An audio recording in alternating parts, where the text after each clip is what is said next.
उठाओ अपने हाथों को थैंक यू जीसस बोलते हुए।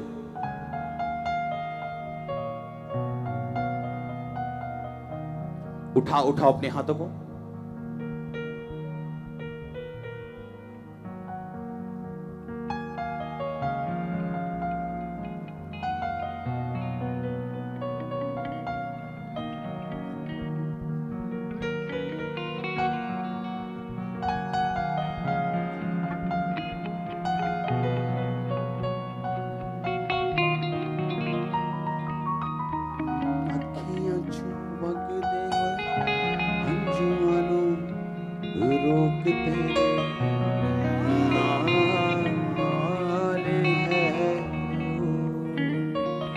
प्रभु यीशु मसीह के सामर्थ्य नाम में मांगते हैं।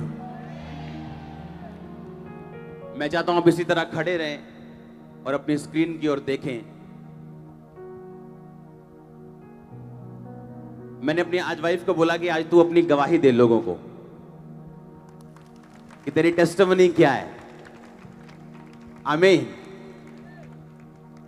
Hallelujah church, hallelujah. तो कितने जन तैयार हैं परमेश्वर की महिमा जो मेरे जीवन में हुई उसे सुनने के लिए? मैं आपको बताना चाहती हूँ कि परमेश्वर जो महिमा में परमेश्वर है वो दयावान है। परमेश्वर निर्बलों को चुनता है उनके जीवन में अपनी सामर्थ्य को सिद्ध करने के लिए, ताकि जब दूसरे लोग उस निर्बल को देखें तो परमेश्वर की महिमा हो, परमेश्वर की सामर्थ उनके जीवनों से दूसरे लोग भी शिफा पा सकें, दूसरे लोग भी सामर्थ को पाएं। आमीन। हम पहला कुरिन्थियों उसकी 26 आयत को पढ़ेंगे कि हे भाइयों, अपने बुलाए जाने को तो सोचो कि ना शरीर के अनुसार बहुत ज्ञानवान और ना बहुत सामर्थी और ना बहुत कुलीन बुलाए गए, परंतु परमेश्वर ने जगत के मूर्खों को चुन लिया है कि ज्ञानवानों को लज्जित करे, और परमेश्वर ने जगत के निर्बलों को चुन लिया है कि बलवानों को लज्जित करे। आमीन। मैं आपको बताना चाहती हूँ, अपनी जिंदगी की एक बहुत ही बड़ी गवाही देना चाहती हूँ कि मैं अपनी जिंदगी में जब मैं पढ़ रही थी तो मैं बहुत ही पैशनेट थी अपनी स्टडी के लिए। मैंने पहले ग्रेजुएशन की, उसके बाद मैंने PGDCA किया, उसके बाद मैंने MSc IT की, लेकिन इतना पढ़ी लिखी होने के बावजूद भी मुझ में एक बहुत ही बड़ी कमी थी, एक कमजोरी थी, एक निर्बलताई थी कि मैं किसी के सामने बोल नहीं सकती थी, मैं किसी के सामने अपने वर्ड्स को एक्सप्रेस नहीं कर सकती थी। इवन कि मैं अपने स्कूल में अपने टीचर्स के सामने जब जाती थी तो उनके पास जाकर धीरे से बोलती थी कि मैम प्लीज मुझे कुछ भी खड़े होकर बोलने के लिए मत बोलिएगा, क्योंकि मुझ में इतना हियाब नहीं है, मैं इतनी शाई हूँ कि मैं किसी के सामने बोल नहीं सकती। इवन के 30 स्टूडेंट्स 25 स्टूडेंट्स के सामने भी मुझ में इतना बल नहीं था कि मैं उनके सामने कुछ बोल सकूं। और टीचर्स पूछते थे कि क्या प्रॉब्लम है, क्या बात है, मैं उस समय कुछ नहीं बता पाती थी क्योंकि मैं बहुत ही शाई थी। और ऐसा ही चलता रहा, स्कूल, कॉलेज, उसके बाद यूनिवर्सिटी में मैं पढ़ती रही, बहुत पढ़ी, लेकिन इस पढ़ाई का, स्टडी का कोई फायदा नहीं हुआ, क्योंकि जो ज्ञान हमें परमेश्वर देता है, चाहे वो स्टडी के थ्रू हो, वह तभी दूसरों के जीवन में काम करता है जब हम बोल के दूसरों को समझा पाते हैं। क्योंकि उद्धार के लिए मुंह से अंगीकार किया जाता है, डिलीवरेंस के लिए भी मुंह से अंगीकार किया जाता है, लेकिन मेरी जिंदगी की ये सबसे बड़ी शर्मिंदगी और निर्बलताई थी कि मैं बोल के किसी से कुछ भी नहीं कह सकती थी, मैं खड़ी होकर लोगों में कुछ भी नहीं कह सकती थी, मैं इतनी कमजोर थी अंदर से। लेकिन और जब ये टीचर के पास जब नए क्लास में जाती थी तो टीचर को स्पेशल मिलती थी ये कि आप मुझे कोई भी ड्यूटी दे दो क्लास में, लेकिन मुझे खड़े होके बोलने के लिए कुछ नहीं कहना, क्योंकि मैं बोल नहीं पाती हूँ, मेरे अंदर पता नहीं क्या चीज प्रॉब्लम है कोई। और ये प्रॉब्लम लगातार चलती रही, लेकिन जब मैंने मसीह को जाना, जब परमेश्वर का मसीह में कैसे आया वो बताओ। मैं जैसे मेरा पूरा परिवार मसीह में था और वो मुझे परमेश्वर के विषय में बहुत बताते थे कि परमेश्वर सर्वशक्तिमान है, वो इतने चमत्कार करता है, वो एकमात्र जीवित परमेश्वर है, उसके पास चाहे हम चर्च जाते हैं, लेकिन मैंने उनकी बातों का कभी भी विश्वास नहीं किया था। मैं परमेश्वर की विरोधी थी उस वक्त, मैं परमेश्वर का विरोध करती थी, मैं उदो बिल्कुल भी परमेश्वर ਨੂੰ ਜਾਣਦੀ नहीं ਸੀਗੀ और परमेश्वर ਦਾ विरोध करती सी। अपने पेरेंट्स ਦਾ बिल्कुल भी जो चमत्कारां ਦੇ ਵਿਸ਼ੇ जो परमेश्वर ਦੇ वचन ਦੇ ਬਾਰੇ ਦੱਸਦੇ ਸੀ, मैं बिल्कुल विश्वास नहीं सी करती। लेकिन एक दिन परमेश्वर की अद्भुत कृपा हुई कि ईस्टर वाले दिन ਜਦੋਂ ਮੇਰੀ ਪੂਰੀ ਫੈਮਿਲੀ ਤਿਆਰ ਹੋ ਰਹੀ ਸੀਗੀ ਪ੍ਰਭੂ ਦੇ ਘਰ ਜਾਣ ਦੇ ਲਈ और तब ये खामरा चर्च को जानते भी नहीं थे, ये पूरा परिवार। या तब मैं अपने मेंटर और आपके फादर को बिल्कुल नहीं जानती थी। तो उस वक्त सभी पूरी फैमिली तैयार हो रही थी और मैं ऐसे ही लेटी हुई थी क्योंकि मैंने तो चर्च में जाना नहीं था। मैं आराम से लेटी थी कि आज छुट्टी है, आज संडे का दिन है। तो एकदम से परमेश्वर के आत्मा की सामर्थ मेरी बॉडी पर उतरी और उसी वक्त मेरी पूरी बॉडी पाताल में धंस गई। उसी सुनो समय सुनो सुनो और सुबह के 6 बजे थे और पूरी बॉडी मेरी पाताल में धंस गई और मेरी आंखें खुली थी, मुंह खुला था। मेरे पेरेंट्स मेरे सामने तैयार हो रहे थे लेकिन मैं कुछ भी बोल नहीं पा रही थी उस वक्त। और ऐसे ही चलता रहा कुछ सेकंड। उसके बाद धीरे धीरे मेरी बॉडी पाताल से ऊपर पृथ्वी के ऊपर आई। मैं अपने बेड के ऊपर फिर से लेट गई और उसके बाद मेरे कानों में आवाज आने लगी कि परमेश्वर तुम्हें बहुत प्रेम करता है। परमेश्वर ने तुम्हें चुना है अपनी महिमा को दिखाने के लिए। परमेश्वर ने तुम्हें चुना है अपनी सामर्थ को दूसरे लोगों में सिद्ध करने के लिए। परमेश्वर तुम्हें बुला रहा है, कम ऑन बेटी, कम टू मी बेटी, मेरी प्रिय बेटी मेरे पास आ।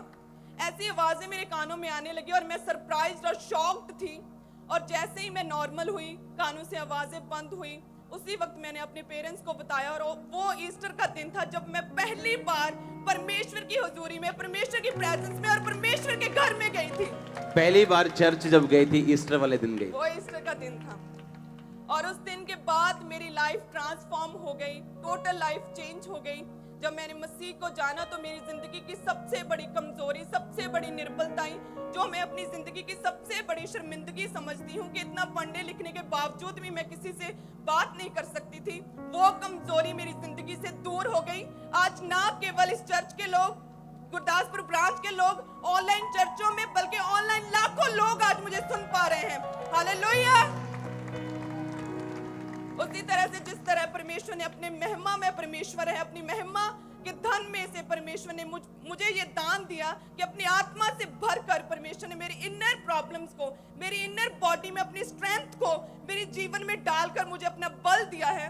उसी तरह से और जब ये चर्च जाना शुरू हुए थे तो इनके पास, इनके फैमिली के पास किराया नहीं होता था कभी भी। यस, हम फाइनेंशियली इतने सिक थे, इतने गरीब थे, इतना निर्धन परिवार था, इतनी बीमारियों परेशानियों थे, लेकिन कोई भी बीमारी, कोई भी पैसे की तंगी, कोई भी शर्मिंदगी हमें परमेश्वर से कभी भी दूर नहीं कर पाई थी। हम पवित्रता में खड़े रहे, परमेश्वर के वचन पर खड़े रहे। और मैं बताना चाहती हूँ कि जब चर्च आते थे तो इतना किराया भी नहीं होता था कि हम चर्च के लिए जो 100-120 रुपए उस वक्त किराया था कि हम वो पे कर पाए। हमने गांव का एक भी दुकान, जिसे बोलते हैं मनियारी की दुकान, जहां पर सभी बिस्किट्स, नमकीन वगैरह मिलते हैं, कोई भी दुकान, कोई घर नहीं छोड़ा था जिनसे हमने पैसा ना मांगा हो। सिर्फ चर्च आने के लिए, सिर्फ चर्च आने के लिए। क्योंकि जब हमने जान लिया कि 7वें दिन, जो पहला दिन है, उसमें परमेश्वर के घर में आना जरूरी है, तो हमने परमेश्वर के वचन को फॉलो किया। हमने नहीं देखा कि हमारी जिंदगी में क्या प्रॉब्लम्स हैं, क्या गरीबी है, क्या शर्मिंदगी है। हमने परमेश्वर को अपना लिया और सीधा परमेश्वर की ओर चलने लगे। और उसके बाद परमेश्वर ने मेरी जिंदगी में अद्भुत काम किए। आज परमेश्वर मुझे अपनी महिमा के लिए इस्तेमाल कर रहा है। जब ये फैमिली, जब ये चर्च गए तो ऐसा नहीं था कि एक दिन में इनकी प्रॉब्लम सॉल्व हो गई। यस, बहुत सालों तक हम ऐसे दुखों में, बीमारियों में रहे, ऐसे परेशानियों में रहे, लेकिन कोई भी दुख, कोई तकलीफ हमें परमेश्वर से, परमेश्वर के घर से हमें दूर नहीं कर पाई। लगातार हम परमेश्वर के वचन में अड़े और खड़े रहे। इसीलिए आज परमेश्वर ने मुझे अपने दास के लिए, परमेश्वर ने अपनी महिमा के लिए, अपने कामों के लिए परमेश्वर ने मुझे चुना है। आमीन। और जब मेरी इसके साथ मैरिज हुई तो ये बहुत सिंपल थी। ये इतनी सिंपल थी कि मुझे मैसेज आए बहुत सारे लोगों के कि लड़कियां तो बड़ी तैयार श्यार हो कि आपके आसपास फिरती थी, ये सोच के कि आपको बड़ी मॉडर्न लड़कियां पसंद होंगी, आप चंडीगढ़ से पढ़े हो, ये आपने क्या चुना। इतनी सिंपल, पूरे बाजू वाले सूट, बिल्कुल तेल लगा के, इतना सिंपल। सुनो, जब इसकी मैरिज हुई तो ये 25 साल की थी। हाँ जी। उससे पहले की लाइफ बताओ क्या थी? मैं पहले बहुत ही सिंपल थी, बहुत ही सिंपल घराने से थी, गरीब परिवार से थी, लेकिन स्टडी का इतना पैशन था मुझे पढ़ाई करने का। जब स्कूल कॉलेज में भी जाती थी तो बहुत सिंपल, तेल मल के बिल्कुल सीधे बाल, सिंपल सूट, 2-4 सूट होते थे गिनती के, जो डाल के चेंज कर करके कॉलेज में, स्कूल में जाती थी। और बहुत ही शाई थी मैं, हमेशा अपनी लाइब्रेरी में बैठी रहती थी मैं। और कोई लड़का नहीं, कोई बॉयफ्रेंड नहीं, कोई ऐसा चक्कर नहीं जैसे आज होते हैं लोगों। क्योंकि मैं स्टडी में थोड़ी होशियार थी, तो जो क्लास के बॉयज थे, अगर उन्होंने मुझसे नोट्स लेने होते थे तो सबसे पहले वो मुझे दीदी बोलते थे। तो पूरे स्कूल में सभी बॉयज मुझे दीदी बोलते थे, यूनिवर्सिटी में। और टीचर्स हैरान थे कि तुम्हें ही अकेली एक ही लड़की को सारे लड़के दीदी क्यों बोलते हैं। वो ही परमेश्वर की महिमा थी, वो परमेश्वर का महिमा में हाथ था मेरे ऊपर कि परमेश्वर ने मुझे संभाल के रखा ताकि आज मैं लाखों रूहों को बचा पाऊं। आमीन। और ये इसको नहीं मालूम, ये मेरी प्रेयर थी कि परमेश्वर जब भी मेरी मैरिज हो तो एक क्लीन लड़की के साथ हो, जैसे मेरी लाइफ। आमीन। तो आप इमेजिन कर सकते हो कि अगर एक बंदा पवित्रताई में कहां भी क्यों ना हो, बाइबल कहती, परमेश्वर ने कहा कि मैंने जगत के, कहता परंतु परमेश्वर ने जगत के मूर्खों को चुन लिया। कहता परमेश्वर ने इसलिए चुना जगत के मूर्खों को कि वो ज्ञानवानों को लज्जित कर सके। बैठ जाओ सब जन अपनी बॉडी में, आत्मा में आप हमारे साथ खड़े हैं। गुरदासपुर बैठ जाओ, सब जगह लोग बैठ जाओ। उसमें लिखा परमेश्वर ने जगत के निर्बलों को चुन लिया कि वो बलवानों को लज्जित करें। आमीन। कहता परमेश्वर ने तुम्हें इसलिए नहीं चुना आज प्रचार करने के लिए कि तुम बड़ा अच्छा बोलती थी या तुम पढ़ी लिखी थी। आज परमेश्वर ने ऐसे बंदे को चुना जो स्पेशल क्लास में जाके बोलता था कि भाई साहब मुझे खड़े होने के लिए नहीं बोलना, कुछ मर्जी काम कर लो, झाड़ू मरवा लो, पोछा मरवा लो, मॉनिटर बना दो, कुछ भी कर लो, मुझे खड़े होकर कुछ स्पीच देने के लिए नहीं बोलना है। और परमेश्वर ऐसे ही व्यक्ति को चुनता है कि कल को वो ये ना कहे कि मेरी ताकत की वजह से मैं बोल रहा हूं। परमेश्वर ने कहा, वरन परमेश्वर ने जगत के नीचों, तुच्छों, जो है भी नहीं, उनको चुन लिया कि उन्हें, जो अपने आप को कुछ समझते हैं, उन्हें व्यर्थ ठहराएं, ताकि कोई प्राणी परमेश्वर के सामने घमंड ना करने पाए। आप में से कितनी बहनें यहां पे होंगी जो आज गरीब होंगी? कितने भाई यहां पे होंगे जो गरीब परिवार से होंगे? तो आपके स्पिरिचुअल मदर की टेस्टिमनी आपके लिए एक ब्लेसिंग है कि आप कहीं से भी खड़े हो सकते हैं। आपकी गरीबी मायने नहीं। इमेजिन करो, इनके घर रिश्तेदार जब आते थे तो बोलते थे कैसे हो तुम, तो क्या जवाब देते थे आपकी फैमिली जो थी? तो हम हमेशा अपने शब्दों से, हमेशा हम अपने नेचर से परमेश्वर की महिमा करते थे कि हम बहुत खुश हैं, हम बहुत खुश हैं मसीह को जान के, हम अपने परिवार में बहुत सुखी हैं। और अभी गवाही नहीं आई थी परिवार में, अभी थोड़ी थोड़ी गवाहियां शुरू हुई थी, अभी बड़ी गवाही नहीं आई थी परिवार में। लेकिन जब भी लोगों ने पूछना, भाई तुम कैसे हो, तुम चर्च जाना शुरू हो गए, क्योंकि यही थे उस गांव में जो सभी अन्य जातियों से भरा हुआ गांव है, कि तुम अभी चर्च जाते हो, कैसे हो तुम। तो हम खुल के मसीह की प्रशंसा करते थे परमेश्वर की, वो सामर्थी परमेश्वर है। हम बहुत खुश हैं, हम अपनी जिंदगी में हर एक दुख से हमने शिफा पा ली है। हमने कभी भी अपने मुंह से ये नहीं बोला था उस वक्त कि हम दुखी हैं, हम बीमार हैं, हम परेशानी में हैं। नो, हमने हमेशा परमेश्वर की अपने शब्दों से महिमा की थी। और आज वैसा ही हुआ, और सेम वैसा ही हुआ जैसा हमने अंगीकार किया था। और ये 3 बेटियां और 1 बेटा है, ये 3rd बेटी है। जब ये हुई थी तो लोग रोए थे, इसकी फैमिली रोई थी, इसके पापा के और मदर को छोड़ के। मेरे पेरेंट्स को छोड़कर सभी गांव के लोग हमारे पास अफसोस करने के लिए आ रहे थे जब मेरा बर्थ हुआ, कि पहले ही ऑलरेडी 2 गर्ल्स थी, अभी एक और तीसरी बेटी हो गई। तो सभी दुखी थे, सभी दुख के साथ मम्मा पापा के पास आ रहे थे कि अब ये क्या हो गया। लेकिन मेरे फादर बहुत ही खुश थे, उन्होंने बोला कि ये परमेश्वर ने दिया है, ये रब ने दी है, तो परमेश्वर आप ही देखूगा। मेरे फादर ने वर्ड्स बोले सी, उन्होंने पूरा एंजॉय सेलिब्रेट किया सी मेरे बर्थ नु, मेरे फादर और मदर ने। लेकिन बाकी सारे साडे रिश्तेदार, साडे पिंड दे लोग सारे बहुत दुखी सी कि तीसरी कुड़ी फेर आ गई, क्योंकि तीसरा मुंडा चाहिए सी इन्हां नूं, क्योंकि पहला बेटी सी, दूजी बेटी सी, और जो तीजी बेटी हुई तो फिर मतलब रिश्तेदार मतलब अफसोस मनाने लिए आ रहे थे, मतलब रो के, कोई रो के दिखा रहा सी, कोई अफसोस मना रहे, कोई विरोधी खुश हो रहे थे कि लो ये तीजी कुड़ी हो गई। पर अगर आप ध्यान से देखो, इसी 3rd लड़की ने अपनी फैमिली का बेटा बन गई है ये। अब हमारे गांव के लोगों में जो हमारी कमजोरियां थी वो अब हमारे घमंड का कारण बन गई हैं। अब लोग जान गए हैं कि वाकई मसीह परमेश्वर जीवित परमेश्वर है, वो सामर्थ्य और वो सब कुछ करने की सामर्थ्य रखता है। अब हमारे गांव के बहुत से लोगों ने मसीह को जान लिया है, बहुत से लोग मसीह में आ गए हैं। अब मेरे फादर मदर अभी परमेश्वर की फुल टाइम सेवकाई में है, मेरा पूरा परिवार अब परमेश्वर की सेवा में है। और ये सिर्फ और सिर्फ हुआ क्योंकि पहले हमने फेथ रखा, हम विश्वास में अड़े और खड़े रहे। हमने अपने दुखों में, तकलीफों में, कमजोरियों में कभी भी डगमगाए नहीं, हमने कोई डाउट नहीं किया। हमने सिर्फ यही सोचा कि अगर लाखों लोगों को परमेश्वर बचा सकता है, इतनी गवाहियों को हमने सुना, तो परमेश्वर एक दिन हमारी जिंदगी में भी जरूर कोई गवाही पैदा करेगा।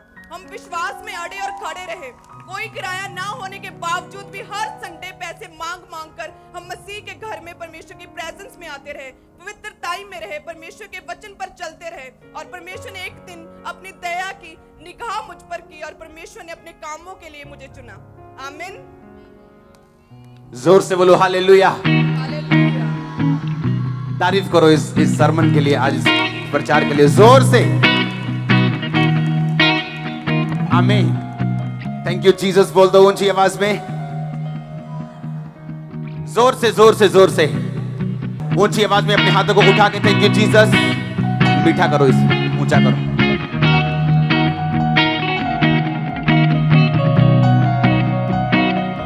आमीन।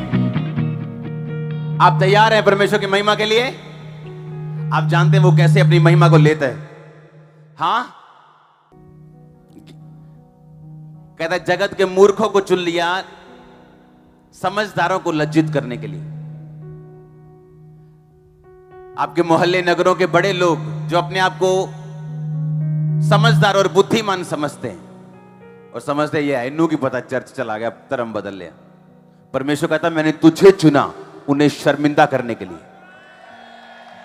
क्योंकि एक दिन वही लोग तेरे पीछे चलेंगे और चर्च में बैठे होंगे यीशु मसीह के नाम में। यस, अगर आमीन ऊंचा तो आशीष आपकी। कहता मैंने जगत के तुच्छों को तुच्छ, हाँ बोलते नहीं तेरे साथ पानी नहीं पीऊंगा, तू छोटी जाति का है, घर में नहीं आना, खाना खाने बर्तन तेरे अलग होंगे, हमारे साथ नहीं सोना। परमेश्वर कहता है मैंने तुझे चुन लिया जो अपने आप को कुछ समझते हैं उन्हें लज्जित करने के लिए। और जो लोग आपके साथ ऐसा बिहेव करते हैं आपसे प्रार्थना करवाने के लिए सिर नीचे करके आने वाले हैं।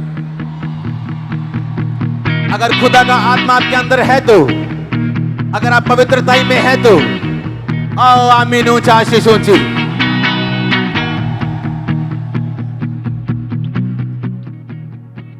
कहता मैंने जगत में जो कुछ नहीं है, जो तुच्छ हैं, जो कूड़े के समान ठहरे, मैंने उन्हें चुन लिया बलवानों को लज्जित करने के लिए। मैंने कमजोरों को चुन लिया ताकि कोई प्राणी परमेश्वर के सामने घमंड ना करने पाए। इसलिए आज मैं ऐसा नहीं बोलता मैं कंप्यूटर इंजीनियर था, प्रभु ने मुझे चुन लिया। कंप्यूटर इंजीनियरिंग करने के बाद मैं मेंटली अपसेट हुआ और सब इंजीनियरिंग पानी में चली गई।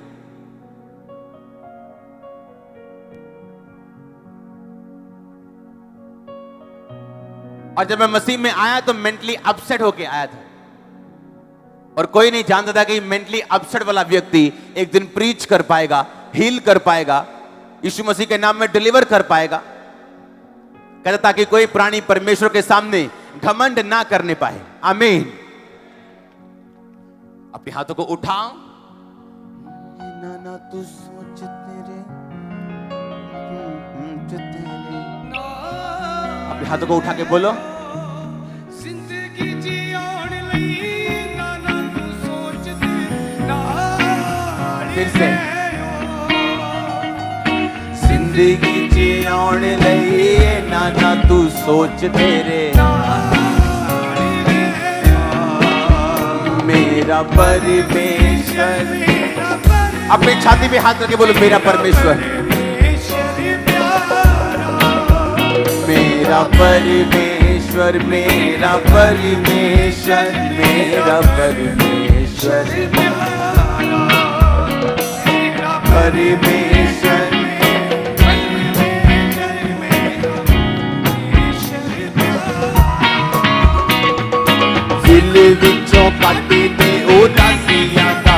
बोझ तेरे नाल है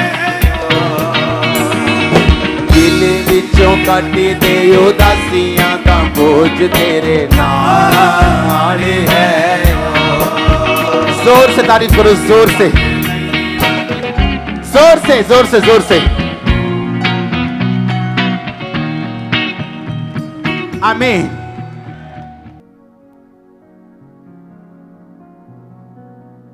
अगर आप निर्बल हैं, कमजोर हैं, तुच्छ हैं, गरीब हैं, तो परमेश्वर ने कहा मैंने तुझे चुना।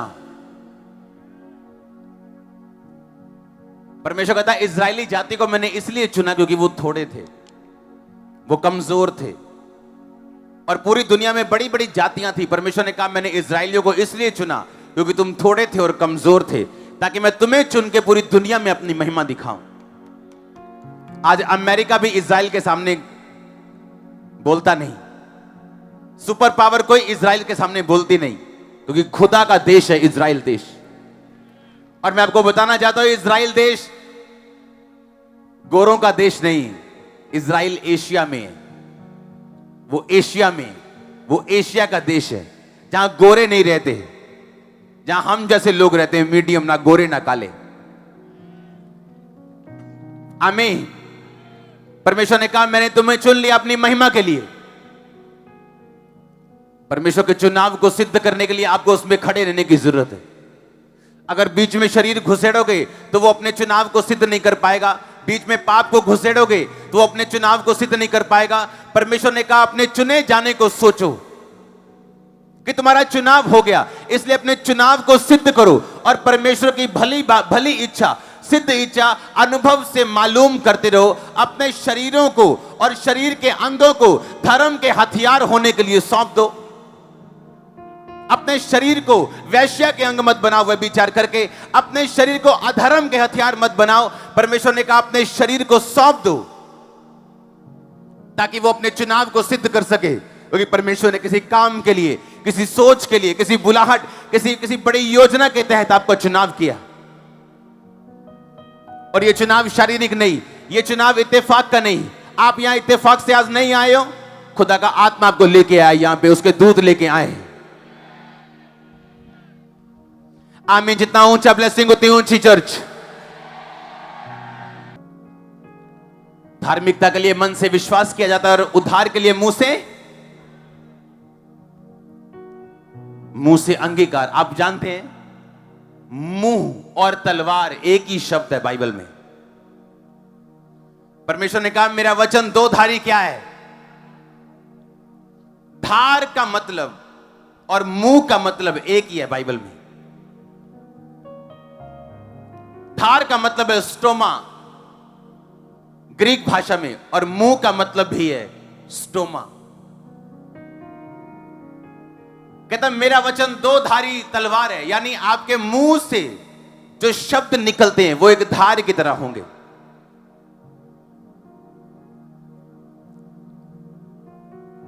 आप बीमार और अगर आपके मुंह से निकला कि उसके कोड़े खाने से मैं चंगा हो चुका हूं, ये एक धार की तरह आपकी बीमारी को काटने वाला है। आपके मुंह का और धार का एक ही मतलब है यूनानी ग्रीक भाषा में। आपको बांझपन का रोग है और आप अपने मुंह से बोले कि मैं इनकार करती हूं बांझपन में जीने से और उसके कोड़े खाने से मैं बलवंत हो चुकी हूं, तो ये मुंह से निकला वचन उस बांझपन को काटेगा और आप फ्री होंगे।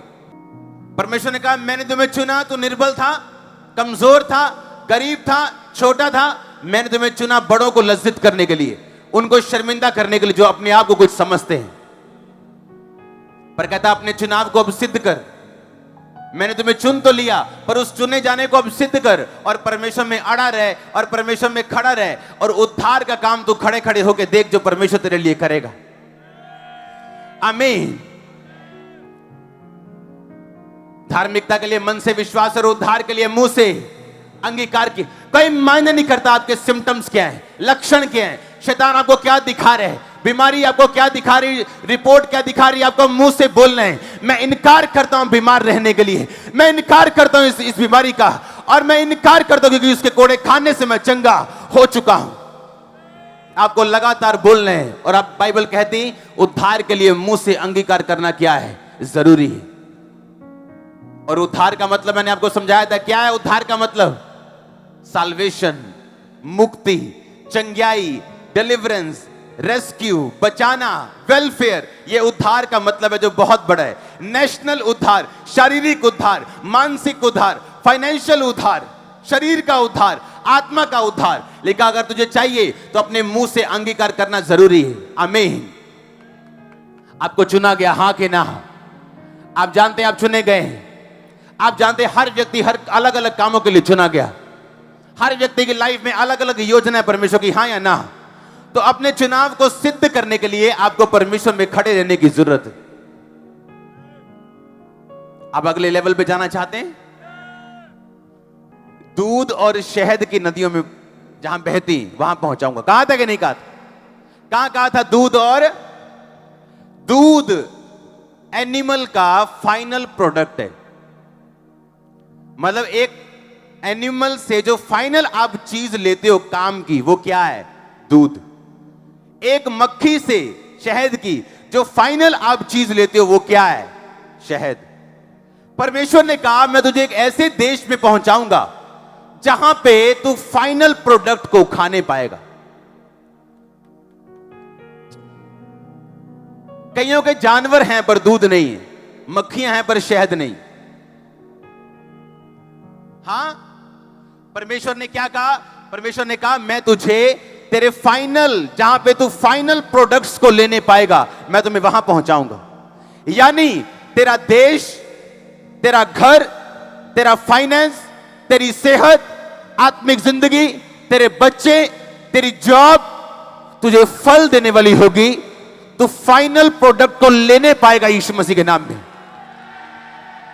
सुनो, परमेश्वर ने कहा आप जब जैतून को देखते हैं, जैतून के तेल को देखते हैं, वो सबसे कीमती है। जैतून कीमती नहीं, जैतून का तेल सबसे कीमती। हां या ना? गुलाब का फूल कीमती नहीं, पर गुलाब के फूल का असली इत्र कीमती है। हां कि ना? क्योंकि गुलाब के फूल का इत्र उसका फाइनल प्रोडक्ट है।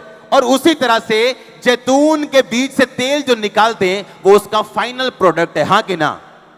अगर आप अपनी लाइफ के फाइनल और बेस्ट प्रोडक्ट को अपनी लाइफ से निकलता हुआ देखना चाहते हो तो एक काम के लिए तैयार रहो, परमेश्वर आपको दुखों में पीस सकता है, याद रखना।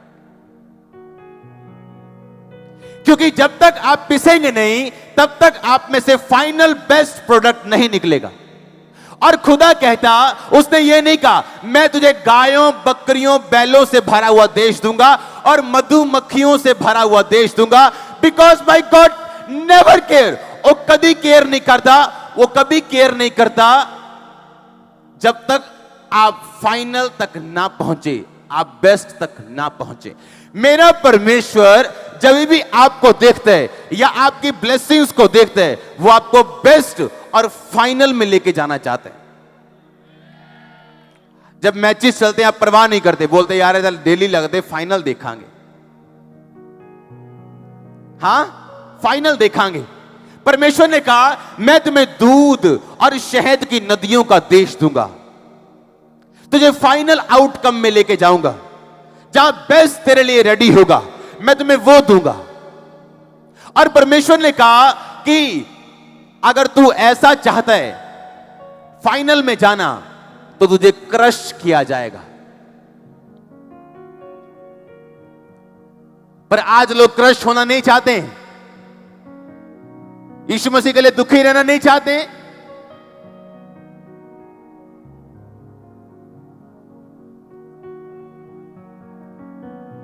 अगर प्रभु आपको दुखों की अग्नि में से अभी निकाल के कहीं भेजे तो आप धूम मचा देंगे कल सुबह प्रेयर कि खुदावन ये क्यों किया, ये क्यों होया, मेरे नहीं ऐसा क्यों होया। देख मैं बाइबल भी पढ़दा, हुण मैं पवित्रताई दे विच भी हां, मैं रोजे भी रखदा, पर मेरा ये काम क्यों नहीं होया, या हुण मैं उल्टा होर दुखी क्यों हां।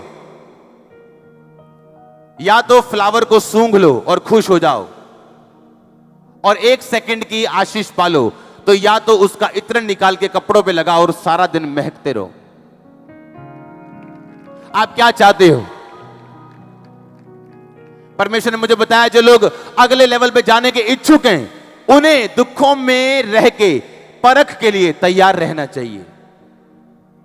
लेकिन जो सीरियस नहीं है, जो फाइनल आउटकम नहीं चाहते, जो नहीं चाहते कि मुझे अगला लेवल मिले, मैं अगले लेवल पे जाऊं या मेरा बेस्ट मैं देखूं, तो आपको उस मशीन की जरूरत नहीं जो जैतून को कूट कूट के उसका तेल निकालती, और उसका तेल जब 1000 रुपए लीटर बाजार में मिलता तो लोग लेते भी हैं।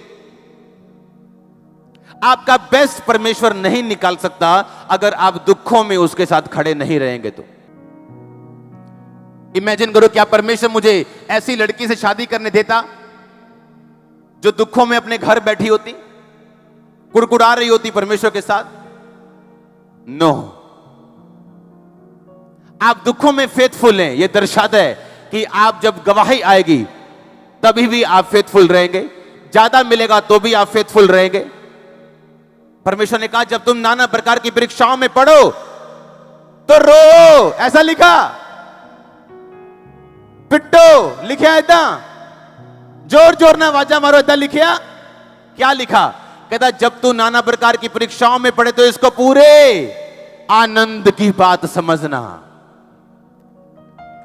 आनंद की।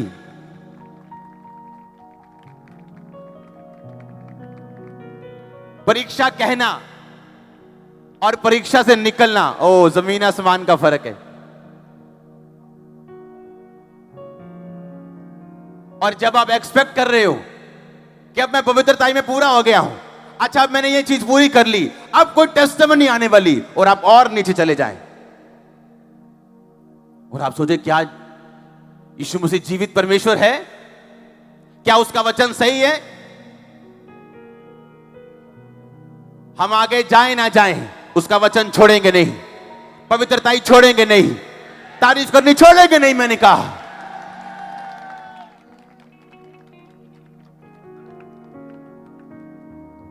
हालेलुया। अपने पड़ोसी को बोलो मैं चलूंगा, मैं चलूंगा उसकी पवित्रता में। आमीन।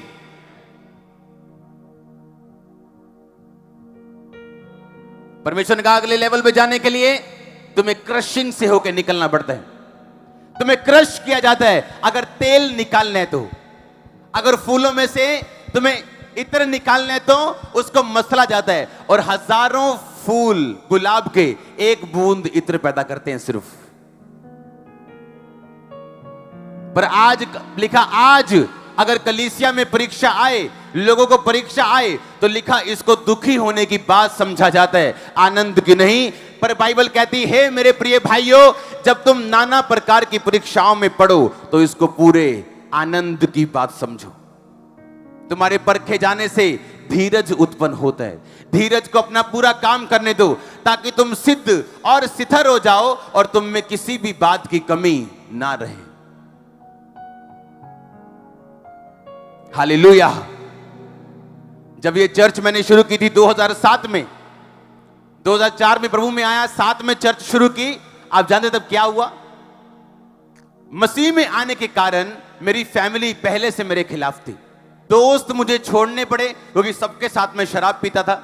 मैंने छोड़ दिया, मसीह में आ गया कि मैं ऐसी संगति नहीं करूंगा, मैं फिर से ना फंसूं उसमें। अब फैमिली खिलाफ थी, रिश्तेदार खिलाफ थे। सिर्फ कौन थे मेरे साथ? सिर्फ चंद क्रिश्चियन लोग, वो भी मेरे खिलाफ हो गए 2007 में जब मैंने मिनिस्ट्री शुरू की। अब मैंने कहा कोई बात नहीं, मैंने सेवा करनी, कोई विरोध हो, क्रिश्चियन करे नॉन क्रिश्चियन करे, कोई भी करे, प्रभु तो मेरे साथ है ना। एक दिन मैं शाम को उठा, शाम को सो गया, मैं थोड़ा सा मैं बीमार फील कर रहा था। उठा तो मुझे बुखार था 101, और वो बुखार हटा नहीं। दवाइयां खा के, टेस्ट करा के इतना कमजोर हो गया, मेरे से कंघी नहीं कर होती थी सिर की। ब्रूसेलोसिस बीमारी होती, जानवरों से आती, वो बुखार खत्म नहीं होता। जब मैंने वो आर्टिकल पढ़ा तो मुझे लगा कि मैं मर चुका हूं, मैं मर गया हूं, अब खत्म होगी मेरी लाइफ। और मैं प्रभु के सामने बैठा हूं जैसे कोई फुलिश, कोई मूर्ख, कोई धोखा खाया हुआ बेवकूफ इंसान होता है, वैसे कि मैंने घर वाले छोड़ दिए यीशु मसीह के कारण, फिर मैंने दोस्त छोड़ दिए यीशु मसीह के कारण, फिर जब मैं सेवा में आया तो जो मेरे 2-4 क्रिश्चियन थे मेरे भाई बंधु वो भी विरोधी हो गए मेरे। अब मैंने सोचा चलो ठीक है, कोई मेरे साथ नहीं, प्रभु तो मेरे साथ होगा। अब मैं बीमार हो गया हूं और परमेश्वर भी मेरी प्रार्थना को सुन नहीं रहा। मुझे ऐसा लग रहा था मुझे किसी ने मूर्ख बना दिया हो। मुझे ऐसा लगा जैसे किसी ने मुझे चीट कर दिया हो किसी ने, कि मेरा बना क्या, मैं मूर्ख बन गया हूं, बेवकूफ लग रहा हूं, इस टाइम फुलिश लग रहा हूं, खोता लग रहा हूं। क्या हो गया कि दुनिया छोड़ दी, लोग छोड़ दिए, अब क्रिश्चियन लोगों को छोड़ दिया, अब खुदा तो साथ था उसने भी मुझे छोड़ दिया, इतना बीमार कर दिया मेरे को। और सेवा करके पवित्रताई में 20% बोता था मैं, 10% नहीं, 20 से भी ज्यादा, और कोई जवाब नहीं। बाइक पे चलते रोना, डॉक्टर के पास जाके रोना, बाइक पे हेलमेट लगा के रोना। अप्रैल रोता रहा, आगे महीना मई रोता रहा, मई अप्रैल में शुरू हुआ था ये अटैक, अप्रैल मई रोता रहा, जून रोता रहा, जुलाई रोता रहा, और जुलाई में ये चर्च स्टार्ट हो गई थी। पर इस चर्च को स्टार्ट करने से 4 महीने पहले मैं नरक से निकला हूं, लेकिन आज स्वर्ग में हूं।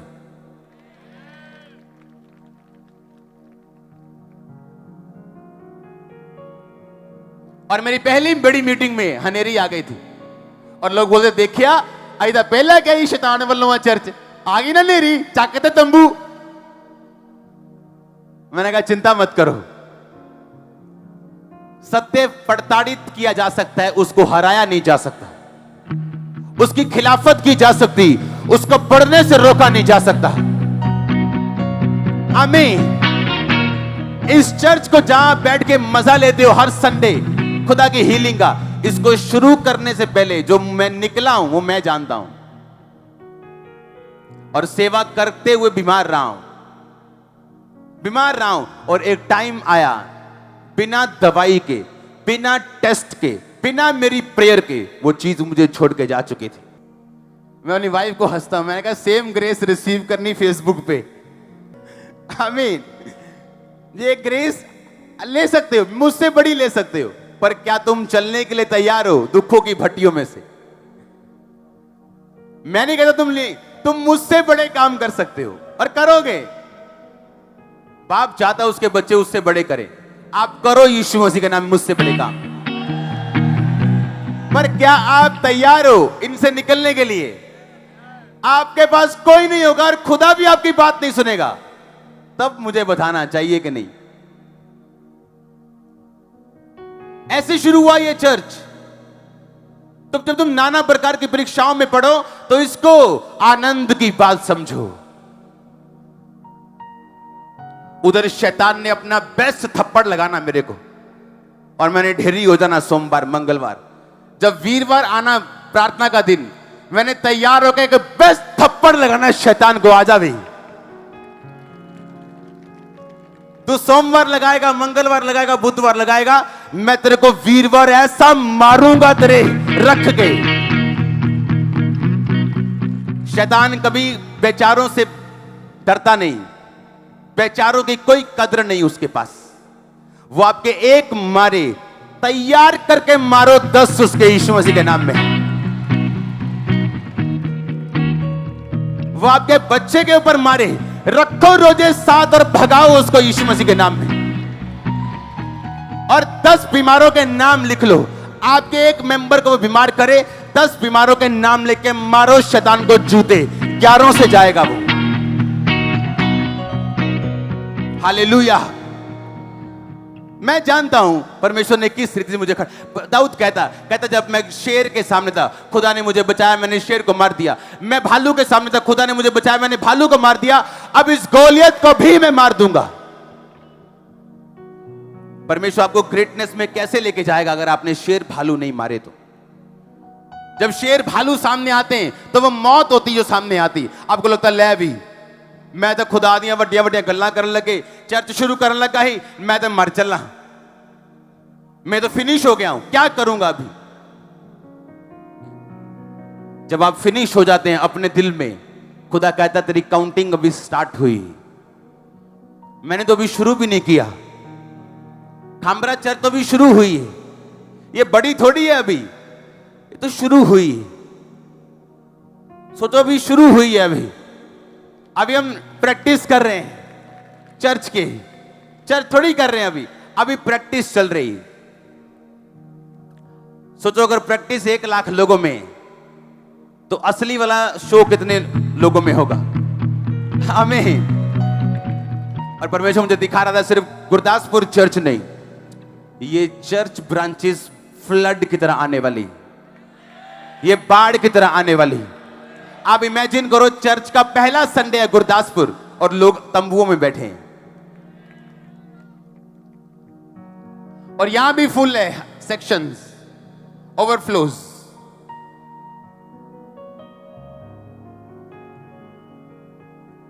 जैतून को जब पीसा जाता है तो जैतून को पसंद नहीं आता, पर जब तेल निकलता है वो उसका फाइनल आउटकम है। परमेश्वर नहीं परवाह करता किसी भी चीज की शुरुआत की, पर उसका फाइनल आउटकम क्या है, फाइनल क्या निकलता है, वो इस चीज की परवाह करता है। इसीलिए वो दुखों में आपकी सुनता नहीं। कई बार आपको दर्द दूर कर प्रभु, वो सुनता नहीं। आप बोले दुख दूर कर, वो सुनता नहीं, क्योंकि उसे आपका लास्ट जो निकलना है उससे प्रेम है। और आप भी जब लास्ट निकलेगी आपकी ब्लेसिंग, आप परमेश्वर पे घमंड करने वाले हैं कोसों कोसों, 100 टाइम। हालेलुया। अगर स्वर्ग में जाना है तो कुछ देर के लिए उस प्रॉब्लम से, उस दुखों से, दुखों की अग्नि से, उस भट्टी से निकलने के लिए भी तैयार रहो। चुनाव आपका, मेरा नहीं। मैंने अपना चुनाव किया था, और कुछ कुछ सालों बाद हम चुनाव करते हैं अपनी लाइफ में।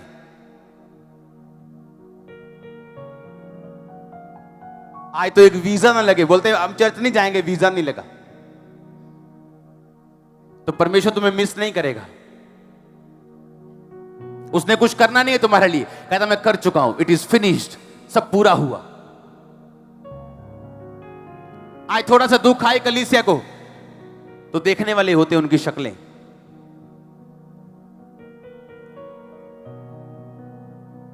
जब तुम नाना प्रकार की परीक्षाओं में पढ़ो तो कहता है इसको पूरे आनंद की बात समझो, पूरे आनंद की, कि परमेश्वर ने तुम पे भरोसा रखा है, कि तुम्हें वो परखने के काबिल समझता है, और अब तुम्हें सामर्थ्य भी देगा, गवाही भी देगा, तुम्हारे बच्चों को मसीह में भी लेके आएगा। हो सकता तुम्हारे पति के मसीह में आने से पहले जो तुम प्रार्थना कर रही हो, तुम्हें और किसी बीमारी से होकर भी गुजरना पड़े, पर जब तुम परमेश्वर में खड़ी रहोगी, पति तो आएगा ही आएगा, तुम्हारी बीमारी भी वापस जाएगी, टाइम आने वाला है। ऐसा परमेश्वर कहता, जब तुम परीक्षाओं में पढ़ो तो आनंद की बात समझो, इसे कहते दुखों की बात ना मत समझो। तुम्हारे परखे जाने से धीरज उत्पन्न होता है, धीरज को अपना पूरा काम करने दो, ताकि तुम सिद्ध हो जाओ, स्थिर हो जाओ, और तुम में किसी बात की कमी ना रहे। अगर सोना कहे मेरे अंदर से अशुद्धियां निकाल दो, पर मुझे आग में मत झोंको, तो ये पॉसिबल नहीं। ठंडे सोने में से अशुद्धियां निकालना पॉसिबल नहीं, उसको आग में डाला जाता है उसको साफ करने के लिए। चांदी को साफ किया जाता है उसको आग में डाल के। अगर आप सोना है और सोने के चमक के बाहर आना चाहते हैं, तो आपको आग की भट्टी में से होकर गुजरना पड़ेगा, और प्रभु आपके साथ रहेगा, वो आपको छोड़ेगा नहीं, वो अपनी प्रेजेंस साबित करता रहेगा, अपनी हुजूरी साबित करता रहेगा। वो अगर आप एक परीक्षा में हो तो दूसरी तरफ हजारों सफलताएं भी आपकी लाइफ में होंगी। होली स्पिरिट मुझसे कह रहा आपको बोल दो, अगर तुम एक परीक्षा में हो तो दूसरी तरफ हजारों गवाहियां भी तुम्हारी होंगी यीशु मसीह के नाम में। अपने हाथों को उठाओ, थैंक यू जीसस, मैं तैयार हूं परमेश्वर। अपने हाथों को उठा के, Holi spirit I am ready, मैं तैयार हूं, मैं तैयार हूं परख से निकल के तेरी महिमा को करने के लिए। मुझे वफादार बना, तेरा आत्मा मुझे छुए। उठाओ अपने हाथों को, थैंक यू जीसस बोलते हुए।